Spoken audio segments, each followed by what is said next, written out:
சூப்பரான கசப்பே இல்லாத ஒரு பாவக்காய் ஃப்ரை எப்படி பண்ணுறதுன்னு தான் பார்க்க போகிறோம். இதுக்காக ஒரு பாவக்காவை நல்லா மெலிசாக கட் பண்ணி எடுத்திருக்கேன். இந்த பாவக்காய் கட் பண்ணும்போது அதில் இருக்க விதைகள் எல்லாத்தையும் முழுசாக நீக்கிடுங்க.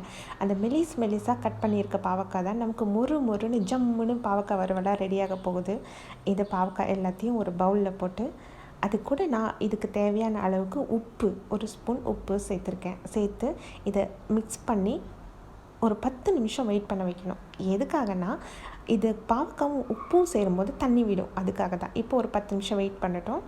இப்போது 1/4 ஸ்பூன் மஞ்சள் தூள், 1 ஸ்பூன் மிளகாய்த்தூள், 1/2 ஸ்பூன் கரம் மசாலா, 2 டீஸ்பூன் கடலை மாவு, 1 டீஸ்பூன் அரிசி மாவு, இது எல்லாத்தையும் போட்டு நல்லா மிக்ஸ் பண்ணி தண்ணி நிறைய ஊற்றிடக்கூடாது. கண்டிப்பாக கொஞ்சமாக தெளித்து விட்டு இது பண்ணணும்.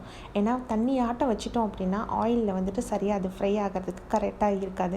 தண்ணி தெளித்து அதுக்கு தேவையான அளவுக்கு போதுமான அளவுக்கு தண்ணி விட்டு பசைஞ்சு எடுத்து வச்சுக்கணும்.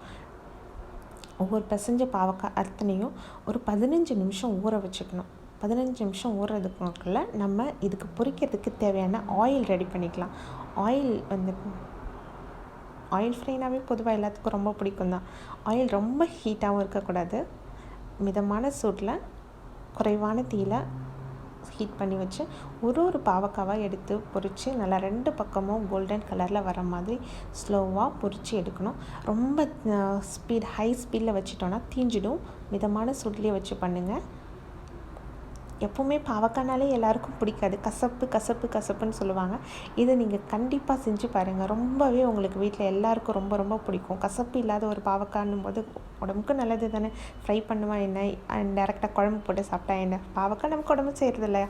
இந்த ரெசிபி உங்களுக்கு பிடிச்சிருந்தா நம்ம சேனலை மறக்காமல் சப்ஸ்கிரைப் பண்ணுங்கள். உங்கள் ஃப்ரெண்ட்ஸ் கூட ஷேர் பண்ணிக்கோங்க.